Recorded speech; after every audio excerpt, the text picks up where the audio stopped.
Today will be doing index numbers. Index numbers करेंगे आज हम। मैं बताऊंगा इंडेक्स नंबर्स क्या होते हैं, कैसे कैलकुलेट होते हैं।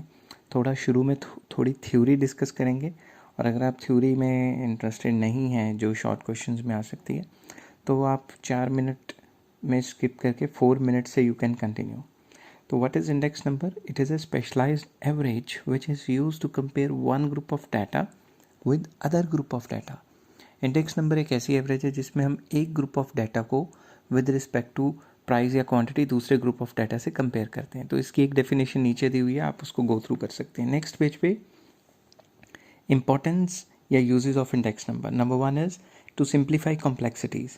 जितनी भी कॉम्प्लेक्स प्राइस और क्वांटिटी की मूवमेंट्स हैं वो हम इसके थ्रू कर सकते हैं। तो सिंपल वर्ड्स में अगर कहना हो कि index numbers are used to measure the changes in some quantity which cannot be measured directly, or price. Number 2 is helpful in fixation of salaries and dearness allowance. तो जब हम पुराने साल के प्राइस को इस साल के प्राइस से कंपेयर करेंगे तो हमें पता लग जाएगा प्राइस कितने % बढ़े हैं। उसी हिसाब से जो हमारे एम्प्लॉयर हैं वो हमारा डियरनेस अलाउंस बढ़ा सकते हैं। Number 3 is helpful in prediction. हम ये देख सकते हैं कि पिछले कई टाइम से कितने कितने % प्राइस बढ़ रहा है, उसी हिसाब से आने वाले टाइम पे प्राइसेस बढ़ सकते हैं। तो प्राइसेस फिक्स करने में या फिर जो पुराने प्रेडिक्शंस करने में ये काफ़ी ज़्यादा हेल्पफुल रहती है कि प्राइस आने वाले टाइम पे कितना होगा। हेल्पफुल इन कंपैरिजन, कंपेयर कर सकते हैं कि भाई हमारे यहाँ प्राइजेज़ इतने बढ़ गए हैं, किसी और कंट्री में इतने बढ़ गए हैं, पिछले साल इतने थे, इस साल इतने थे। To measure the purchasing power of money. Purchasing power of money में हम ये कहेंगे कि पिछले साल हम ये चीज़ें इतने इतने में इतने रुपए की इतनी क्वांटिटी खरीदते थे और इस साल इतने रुपए की इतनी क्वांटिटी खरीदते हैं। तो परचेजिंग पावर ऑफ मनी भी हम इससे मेजर कर सकते हैं। और next is useful in business. Business के लिए काफ़ी ज़्यादा यूज़फुल है। तो बिज़नेस के लिए यूज़फुल क्यों है? क्योंकि बिजनेसमैन ये देखता रहता है कि पुराने टाइम में कितनी सेल्स थी कितने प्राइस पे, और इस टाइम पे कितनी सेल है कितने प्राइस पे। अगर इसको थोड़ा प्रिसाइज वे में करें तो fixation of salaries and DNS allowance में हम लिख सकते हैं by index number the government और other employees can properly make wages and salaries fixation. और प्रिडिक्शन में लिख सकते हैं कि index numbers gives the knowledge as to what changes have occurred in the past. On the basis of these changes alone, predictions about the future are made. Comparison में आप 2 लाइनें लिख सकते हो। Index numbers make possible to compare the study of phenomena by index numbers. The relative changes occurring in the variable are determined, जिससे कि हमें पता लग जाता है कि पिछले साल कितना था, इस साल कितना है। To measure the purchasing power of money by index number the changes takes place in purchasing power of money can also be measured, क्योंकि पता लगा लेंगे पिछले साल इतने प्राइस पे इतना खरीदते थे। और यूज़फुल इन बिजनेस में आप लिख सकते हो index number measures the changes taking place in business world and prove very useful in making the comparative study. For example, study of sales, changes in output, changes in value. तो overall अगर हम देखें तो index number सारी study के लिए बहुत ज़्यादा इंपॉर्टेंट है। और जितना भी बिजनेस वर्ल्ड है या गवर्नमेंट है या कोई आम इंसान है या कोई रिसर्चर है जिसने प्राइस की मूवमेंट्स को स्टडी करना है, तो उसके लिए ये काफ़ी ज़्यादा ज़रूरी है। तो अगर आप ये थ्योरी में इंटरेस्टेड नहीं है तो सीधा 4 मिनट से स्किप कर सकते हैं। तो 4 मिनट नहीं, 3.4 मिनट्स, ठीक है। तो अब हम नेक्स्ट चलेंगे, व्हाट आर द मेथड्स। कौन कौन से मेथड्स हैं जिनसे हम इंडेक्स नंबर को निकाल सकते हैं। हेडिंग बना लेता हूँ।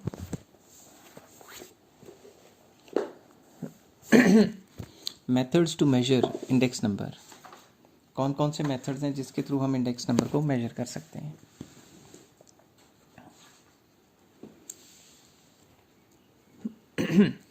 इसको थोड़ा अंडरलाइन कर देते हैं।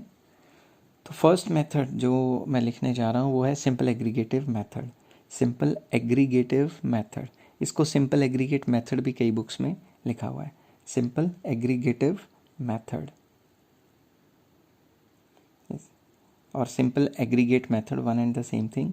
इसको मैं अंडरलाइन कर लेता हूँ प्रॉपरली और फिर इसका फॉर्मूला लिख लूँगा नीचे। इसका फॉर्मूला जो है बहुत आसान है, मैं आपको टेक्निक बताऊंगा। P01 मतलब प्राइस इंडेक्स, तो यह है sigma P1 over sigma P0 into 100। सारे चैप्टर का बेस फॉर्मूला है, इसी से सारे निकलेंगे, ठीक है। Current year divided by base year into 100। P1 क्या होता है? Current year. करंट ईयर ऊपर आएगा और बेस ईयर नीचे आएगा, तो current year divided by base year into 100। ये बात आपको याद रखनी है। तो P0 में लिख देता हूँ बेस ईयर है। ठीक है, और P01 जो होता है उसे प्राइस इंडेक्स कहते हैं। P01 का मतलब है ज़ीरो को बेस मान के, पिछले साल या पिछले से पिछले जो पुराना डाटा है उसको बेस मान के करंट ईयर से कंपेयर करेंगे कि कितना % बढ़ा है या गिरा है, इस टाइप का। ठीक है, तो हम एक क्वेश्चन लिखने की कोशिश करते हैं इधर। सपोज कमोडिटीज़ हैं ABCD। अगर रिसर्च करेंगे तो आटा, दाल, चावल, ये वो डिफरेंट कमोडिटीज़ डाल सकते हैं। 1991 के प्राइस ले लेते हैं और फिर 1990 कोई भी लिख सकते हो, जैसे 1992 के लिख दिए या 1993 के लिख दिए। तो इसमें हमने करंट ईयर और बेस ईयर 5 के लिख लिए। चलो, तो इसमें हमने मतलब करंट ईयर को पुराने ईयर से कंपेयर करना है।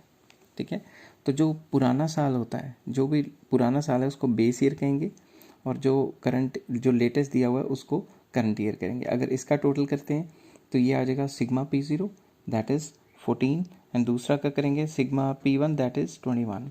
तो अगर मैं इसको फॉर्मूले में डालता हूँ तो फॉर्मूला क्या था, current year total divided by base year total into 100 that is equals to 21 divided by 14 into 100।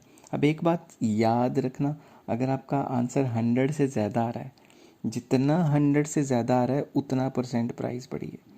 मान लो आपका आंसर आ रहा है 105 तो 5% प्राइस बढ़ी। अगर आपका आंसर आ रहा है 90 तो जितना 100 से कम आ रहा है उतना प्राइस गिरा है। ठीक है, उतना %। तो नेक्स्ट मेथड है simple average of price relative method. Simple average of price relative method, इसमें थोड़ा सा इन्होंने चेंजेस लेके आए हैं, but it is very easy. Okay, तो आई जस्ट मैं अंडरलाइन कर लेता हूँ इसको, और फिर लिखता हूँ कि P01 means price index, it is equals to sigma P over N। Sigma P, what is P? P is the price relative. P को हम प्राइस रिलेटिव कहते हैं, और प्राइस रिलेटिव का फॉर्मूला क्या होता है वो मैं लिख देता हूँ, current year divided by base year into 100, where N is number of items. जो N है वो क्या है, नंबर ऑफ आइटम्स। ठीक है, N is number of items जो भी गिवन है। इसका एक क्वेश्चन करवाता हूँ, ये भी बहुत आसान है। ये इस टाइप के क्वेश्चन आपको छोटे लेवल की क्लासेस में आते हैं। तो कमोडिटीज़ हैं ABCD, एंड 1981 का डाटा दिया है फॉर एग्जांपल, इसको बेस ईयर ले लेंगे 5623, एंड 1991 का डाटा दिया हुआ आपको, इसको करंट ईयर ले लेंगे, लेट 6258, और सबसे पहले हम निकालेंगे P। नेक्स्ट कॉलम बनाते हैं P का फॉर्मूला क्या है, current year divided by base year into 100। तो यहाँ पे हमारे सामने करंट ईयर है 6, बेस ईयर है 5 इंटू 100, मतलब एक एक का अलग अलग से निकालना पड़ेगा। तो current year 2 divided by base year 6 into 100। वैसे ही हर एक का current year divided by base year into 100 करते रहेंगे, और जो भी नंबर आएंगे उनको हम सामने लिखते रहेंगे। अब ये जो नंबर आए हैं इनका जब हम टोटल करेंगे तो ही हमारे पास सिग्मा P आएगा। ठीक है, तो अगर मैं इनका टोटल कर लेता हूँ तो ये तो छोटी मोटी कैलकुलेशन ये तो कैलकुलेटर से हो ही जाती है, ग्रेजुएशन पोस्ट ग्रेजुएशन में कैलकुलेटर्स अलाउड होते हैं। सिग्मा P आता है 669.99। अब हम फॉर्मूला लगाते हैं, P01 is sigma P over N that is equals to 669.99 divided by 4 that is 167.49। इसका मतलब ये 100 से ज़्यादा कितना आ रहा है आंसर, 67.49। तो हम ये कंक्लूड कर सकते हैं कि जो प्राइजेज़ हैं वो 67.49% बढ़े हैं पिछले साल से। 67.49% प्राइजेज़ में राइज आया। अगर ये आंसर होता 80 तो हम कह देते प्राइजेज़ पिछले साल के मुकाबले 20% फॉल हो गए। This is called index numbers. ठीक है, तो आई होप आपको ये चीज़ समझ आई होगी। अब हम नेक्स्ट पेज पे चलते हैं, और ये जो आसान वाले फॉर्मूले थे इनको थोड़ा सा डिफ़िकल्ट फेज़ में लेके जाते हैं, जिसमें फॉर्मूला थोड़े और अच्छे हो जाएंगे। वो है weighted aggregative method. Weighted aggregative और एग्रीगेट कुछ भी लिख सकते हो, अलग अलग बुक्स में अलग अलग चीज़ें लिखी हुई हैं, कोई फ़र्क नहीं पड़ता। तो बोल बोल के मेरा गला बैठ गया है, तो आई बेग योर पार्डन। तो इसमें कई मेथड्स हैं, I will underline it, and इसमें कई मेथड्स हैं। जैसे फर्स्ट मेथड है Laspeyres method, Paasche method, Fisher's method, Marshall and Edgeworth, Bowley. तो मैं सबकी हेडिंग बनाऊंगा प्रॉपरली। सबसे पहले मैं कहता हूँ लेस्पियर्स मेथड। ठीक है, और इसमें दूसरा कौन सा आ जाता है मेथड, पेस्चेज। अब अलग अलग बुक्स में ना दो स्पेलिंग लिखे हुए हैं, एक में पी ए से लिखा हुआ पैस से, एक में पी डबल ए से लिखा हुआ पैस से। इसके चक्कर में आप मुझे गालियाँ मत निकालना। क्या कहते हैं, मेथड मैं समझा दूंगा भाई, स्पेलिंग के थोड़े खज्जल खुआरी रहती है, अलग अलग बुक्स में कई अलग अलग हो जाती हैं। तो पहला था Laspeyres Paasche Fisher's method, Dorbish and Bowley method, Dorbish and Bowley method. और लास्ट जो मेथड था हमारा इसके बाद जो आएगा वो है Marshall and Edgeworth method, Marshall and Edgeworth method. वैसे तो कई मेथड है, मशहूर ये हैं, और जो पहले तीन है लेस्पियर पैस्चे फिशर्स ये +1 से शुरू हो जाते हैं, और ग्रेजुएशन में भी ज़्यादातर यही आते हैं। बहुत कम चांसेस हैं कि डॉर्बिश बॉले और मार्शल आए, मगर अगर टीचर आपकी खड़ूस है, पेपर सेटर करने वाला, मतलब थोड़ा घर से लड़ लुड़ के आया है, तो वो मार्शल एजवर्थ डाल देता है, क्योंकि ज़्यादातर लोग एक्सपेक्ट कर रहे होते हैं लेस्पियर पैस्चे और वो डाल देते हैं Marshall and Edgeworth and Dorbish and Bowley. मगर ये सारे मेथड्स आसान हैं, आपको सारे मेथड्स निकालने के लिए सेम टेबल बनाना पड़ेगा। सबसे पंगा ही यही है कि टेबल तो सेम है, बस फॉर्मूले में फ़र्क है। तो मैं इनको थोड़ा सजावट कर देता हूँ, क्योंकि आजकल सजावट का ज़माना है। नेक्स्ट, अब मैं आपको इनके फॉर्मूले बताता हूँ कि ये फॉर्मूले आए कहाँ से, किस तरीके से। मैं आपको ड्राइव करना सिखाता हूँ, एक बार समझ आ गया तो पूरे चैप्टर के फॉर्मूले 2 मिनट में याद हो जाएंगे। तो सबसे पहले मैं हेडिंग बनाता हूँ लेस्पियर्स मेथड, लेस्पियर मेथड, और इसको अंडरलाइन करते हैं। तो सबसे पहले मैं लिखूंगा L for Laspeyres, it is equals to P01 मतलब प्राइस इंडेक्स, दैट इज़, अब याद रखो, current year divided by base year into 100, ये फॉर्मूला है। बट जो क्वांटिटी होगी ना वो दोनों साइड बेस ईयर की होगी, बेस ईयर की क्वांटिटी, ये तरीका है याद करने का, ठीक है। तो याद आपने इसी तरीके से करना है, current year divided by base year, और क्वांटिटी ऊपर नीचे कौन सी होगी, बेस ईयर की। नेक्स्ट है पैस्चेज मेथड, पैस्चेज मेथड PAA भी लिख सकते हो, अलग अलग बुक्स में अलग अलग लिखा हो, जो आपकी बुक में लिखा है उस हिसाब से लिख देना। पैस्चेज इंडेक्स नंबर, तो इसकी प्रॉपर हेडिंग बनाते हैं या सीधा पैस्चे मेथड भी लिख लेते हैं। इसको करते हैं अंडरलाइन, और P फॉर एल की जगह मिटा के मैं P लिखता हूँ, P for Paasche, P01 for price index. तो इसका भी वही formula, current year divided by base year into 100। But चक्कर क्या है, इसमें करंट ईयर क्वांटिटी आएगी, करंट ईयर मतलब Q1, ऊपर वाले में क्या थे, Q0। तो ये बात हमेशा आपको याद रखनी है, ये तरीका है फार्मूला याद करने का। अब हम थर्ड हेडिंग बनाते हैं फिशर्स मेथड। फिशर मेथड में क्या है, फिशर मेथड बीच बिचाले वाला मेथड है। फिशर मेथड ये कहता है कि भाई मुझे लेस्पियर की साइड भी नहीं लेनी और मुझे पैस्चे की साइड भी लेनी नहीं, मैं ऐसे करता हूँ दोनों को मिक्स कर देता हूँ। तो जो फिशर्स मेथड है अंडरलाइन कर लेता हूँ। फिशर्स ने कहा कि भाई ये जो मेरा मेथड है, ये दोनों का जो भी आंसर आएगा उसको मल्टीप्लाई करके अंडर रूट, मतलब लेस्पियर मल्टीप्लाई बाय पैस्चे, ठीक है, दो जो भी आएगा अंडर रूट। और एक और बात, अब बच्चे यहाँ खज्जल हो जाते हैं, कई बुक्स में लिखा होता है लेस्पियर का मेथड मतलब लेस्पियर का फार्मूला मल्टीप्लाई बाय पैस्चे का फार्मूला, ठीक है, क्योंकि लेस्पियर और पैस्चे का फार्मूला तो यही है, अंडर रूट मल्टीप्लाई बाय 100 बार क्यों आया क्योंकि लेस्पियर पैस्चे के साथ एक 100 है, तो अंडर रूट के अंदर 200 हो गए ना, तो 100 बार आ गया। तो इस तरीके से भी लिखा होता है, मगर कई लोग लिखते हैं L इंटू P इंटू 100, वो गलत हो जाएगा, ठीक है। नेक्स्ट है डॉर्बिश and Bowley method. Dorbish and Bowley method भी बहुत आसान है, वो कहता है नाम है लेस्पियर की साइड, नाम है पैस्चे की साइड, तो वो अंडरलाइन कर लेता हूँ। वो क्या कहता है वो कहता है कि भाई लेस्पियर लिख लेता हूँ, फॉर्मूला P01 मतलब price index, it is equals to Laspeyres plus Paasche divided by 2। कहता है दोनों की एवरेज लगा लो, मिडल रास्ता अपनाना चाहता है वो। तो इसमें सबसे पहले लेस्पियर का फॉर्मूला लिख लिया, फिर पैस्चे का फॉर्मूला लिख लिया, ठीक है, डिवाइडेड बाय 2 इंटू 100 भी कर लेना, मल्टीप्लाई बाय 100 कर लेना, वो मैं लिखना भूल गया, तो इंटू 100 भी यहाँ आएगा, ठीक है। उसके बाद martial and Edgeworth.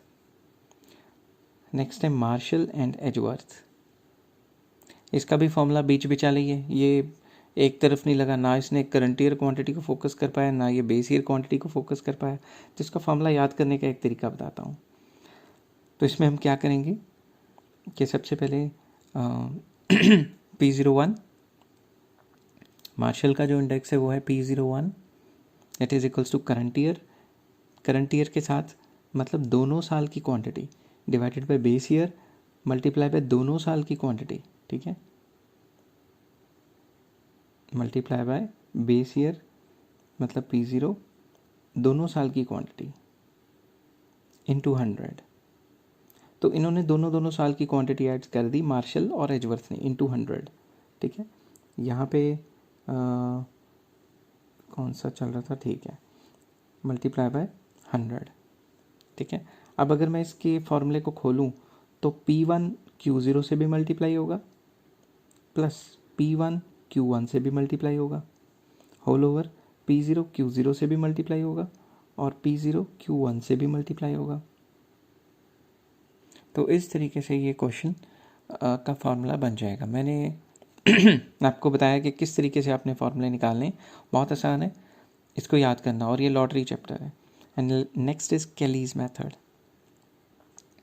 कैलीज method, Kelly's method क्या कहता है? कैलीज मेथड कहता है कि सेम फार्मूला, वो जो पिछले फार्मूले चलते आ रहे हैं, वो है index number is equals to current year into quantity, base year into quantity. अब ये क्वान्टिटी क्या बीमारी है, इंटू 100 भी कर देंगे। क्वान्टिटी क्या है? Quantity may be of any time. मैं लिख लेता हूँ, quantity may be of any time, किसी भी टाइम की क्वांटिटी हो सकती है, करंट ईयर की भी हो सकती है, बेस ईयर की भी हो सकती है। इट डिपेंड्स अपॉन रिसर्चर, जो रिसर्च कर रहा है उसके ऊपर। तो मैं लिख लेता हूँ Q may be of any time, either current year और base year, either current year और base year. It depends upon the research और रिसर्चर, ठीक है। ये किसके ऊपर डिपेंड करता है? जो आपकी रिसर्च हो रही है या रिसर्चर है आपका, उसके ऊपर डिपेंड करता है कि कौन सा लेना है, ठीक है। तो इसको मैं नीचे लिख देता हूँ, छोटा सा नोट, ये काफ़ी इंपॉर्टेंट है। नेक्स्ट आ जाता है आपका नेक्स्ट पेज पे construction of index number.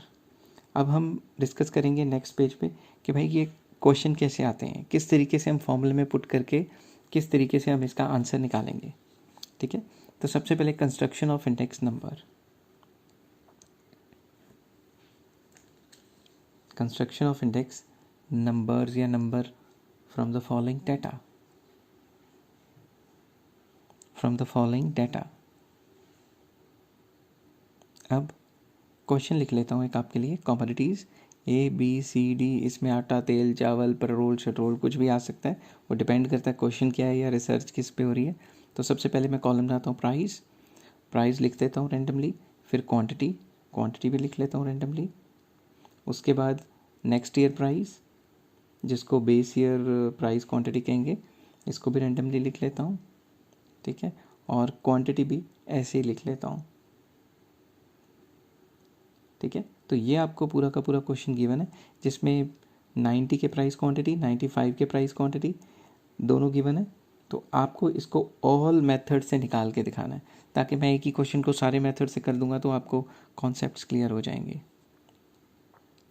Number 1 commodities. अब अच्छे से लिखेंगे, खुला खुला, कमोडिटीज़, ठीक है। ओहो, ऊपर तो जगह ही नहीं रही, तो मैं थोड़ी ऊपर लिख देता हूँ। 1990 के प्राइस, प्राइस सेम लिख लेता हूँ 3642, और क्वांटिटी भी लिख लेता हूँ, ठीक है। क्वांटिटी, क्वांटिटी कितनी है हमारे पास? क्वांटिटी है 2538, ठीक है। अब 1991 की प्राइस क्वांटिटी लिखता हूँ, 1991 की प्राइस क्वांटिटी लिखते हैं हम। ओहो 95 है, 91 नहीं है क्वेश्चन में, ऐसी गलतियाँ कभी कभी हो जाती हैं स्पीड में। तो प्राइस है 6573 और क्वांटिटी है 10264, ठीक है। तो हमें ये क्वेश्चन गिवन है। अब हमें क्या करना है, हमें सारे सिग्मे सुगमे करके निकालने हैं। तो सबसे पहले पुराने को 00 ले लिया, बेस ईयर प्राइस क्वांटिटी, नए को current year price quantity.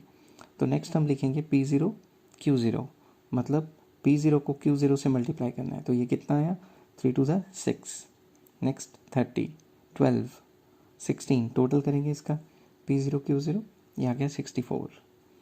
Similarly हम निकालेंगे P0 Q1, तो P0 कितना है यहाँ पे 3 और Q1 कितना है 10, तो इन दोनों को मल्टीप्लाई करोगे कॉलम्स को, ये आ जाएगा 3 इंटू 10 30।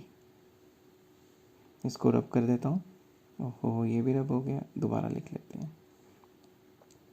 3 इंटू 10 30, वैसे 12 24 8 एंड सो ऑन, तो P0 Q1 आ जाएगा 74। वैसे ही सिमिलरली P1 Q1 निकालेंगे, तो आपको चारों के चारों मल्टीपल इसके निकालने ही पड़ेंगे। क्यों? क्योंकि कोई भी फॉर्मूला हो उसमें ये चारों के चारों ही लगते हैं। तो P1 Q1 करो, तो ये हो गया P1, ये हो गया Q1, तो ये आ गया 60 एंड सो ऑन। इसी तरीके से आपने सारे मल्टीप्लाई करके निकाल लिए, तो ये आ गया P1 Q1 it is equals to 124। Similarly P0 Q1, P0 Q1 या P1 Q0, P0 Q1 तो निकाल चुके हैं, P1 Q0, तो P1 और Q0 को मल्टीप्लाई करो, P1 है 6, Q0 है 2, तो 6 2 12, तो यहाँ हमने लिख लेता हूँ 12, वैसे ही 25 21 24, ठीक है।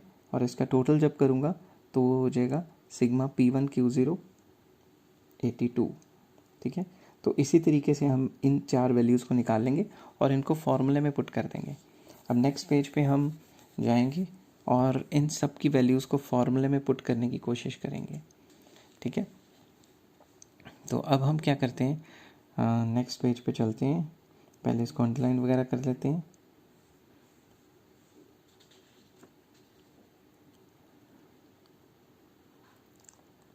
We will go to next page and सबसे पहले हेडिंग बनाएंगे लेस्पियर्स मेथड। लेस्पियर्स मेथड, फिर इसका फॉर्मूला लिखेंगे और फिर इसकी वैल्यूज़ डाल देंगे। लेस्पियर का क्या फार्मूला था, P01 is sigma P1 Q0 divided by sigma P0 Q0 into 100। तो P0 Q0 P1 Q0 आ रहा था 82, P0 Q0 64 इंटू 100, जो आया आंसर वही सिमिलर। 100 से ज़्यादा आया तो जितना ज़्यादा है उतना परसेंट प्राइस बढ़ गया, 100 से जितना कम आया उतना परसेंट प्राइस गिर गया। फिर आ जाता है परचेज, चलो मैं डबल ए का भी करके देख लेता हूँ ताकि बच्चे नाराज़ ना हो जाएं। तो इसमें है, हो फॉर्मूला उल्ट पुल्ट हो गया है, तो फॉर्मूला ऐसे नहीं होना चाहिए था। रुको 2 मिनट, मैं स्पीड में कई बार गलती हो जाती है। तो current year divided by base year, जो क्वांटिटी है वो दोनों साइड करंट ईयर की आएगी, इंटू 100। तो अगर मैं इसकी वैल्यूज़ पुट करता हूँ, ये 124 डिवाइडेड बाय 74 इंटू 100, जो भी आंसर आया 100 से ज़्यादा आया तो उतने परसेंट प्राइस बढ़ गए। थर्ड आ जाता है फिशर्स मेथड। फिशर्स मेथड में मैंने आपको बताया था ये दोनों को मल्टीप्लाई करके अंडर रूट कर देता है, तो इसको भी उसी तरीके से सॉल्व करने की कोशिश करते हैं। तो सबसे पहले फॉर्मूला लिखते हैं इसका L इंटू पी, ठीक है। उसके बाद हम जाते हैं, इसको अच्छे तरीके से लिखते हैं। नेक्स्ट आ जाता है, यहाँ लिख लेता हूँ प्रॉपरली, फिशर्स का P01। तो इसमें हम फॉर्मूलाज डाल देते हैं कि प्रॉपरली लिख देते हैं, ये लेस्पियर का हो गया है मल्टीप्लाई बाय ये पेस्चे का हो गया है, ठीक है, इंटू 100। तो अगर मैं इसको अंडर रूट में नंबर्स डाल लूँ तो आ जाएगा 82 डिवाइडेड बाय 64 मल्टीप्लाई बाय, जो ऊपर लिखा है वही लिखना है, अंडर रूट कर दो और मल्टीप्लाई बाय 100 कर दो, जो आया वो आंसर, ताकि कन्फ्यूजन ही ना हो। 100 से ज़्यादा जितना है उतना परसेंट प्राइस बढ़ गया। नेक्स्ट डॉर्बिश एंड बॉले, थोड़ा अंडरलाइन कर लेते हैं, भूल गया था, स्पीड में कई बार कई चीज़ें स्किप हो जाती हैं माइंड से। तो फोर्थ आ जाता है हमारा डॉर्बिश एंड बॉले। मैं हेडिंग बना लेता हूँ पहले,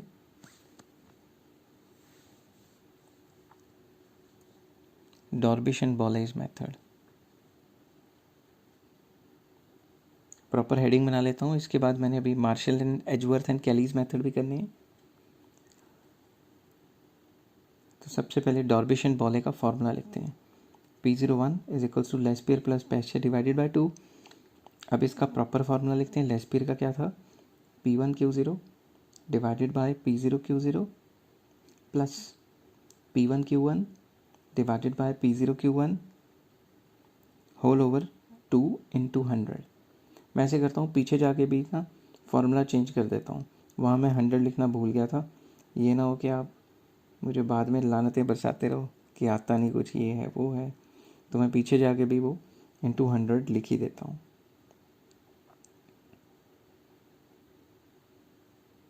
ठीक है, यहाँ जाके भी इंटू 100 लिख देता हूँ। ठीक है, कई बार यार स्पीड में रह जाता है, तो बहुत सारी चीज़ें करनी होती हैं। एडिटिंग भी करो और रात को रिकॉर्डिंग भी करो, लिखो भी, तो मेहनत बहुत ज़्यादा है। सब्सक्राइब तो करना चाहिए आपको ना, खुद सोचो।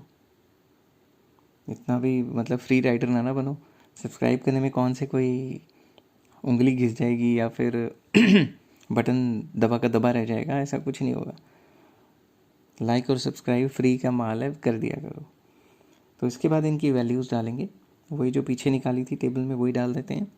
82 divided by 64 plus 124 plus 124 divided by 74 whole over 2 into 100। जो आया आपका आंसर 100 से ज़्यादा है तो उतना परसेंट प्राइस बढ़ गया, 100 से नीचे आया तो उतना परसेंट प्राइस गिर गया। जितना 100 से कम आ रहा है, 100 से जो भी चेंज आ रहा है उसी को कंसीडर करेंगे। अब नेक्स्ट मेथड आ जाता है आपका, जो भी आया आंसर, नेक्स्ट मेथड आ जाता है नेक्स्ट पेज पे, मार्शल एंड एजवर्थ। हेडिंग बना लेता हूँ, मार्शल एजवर्थ मॉडल या मेथड।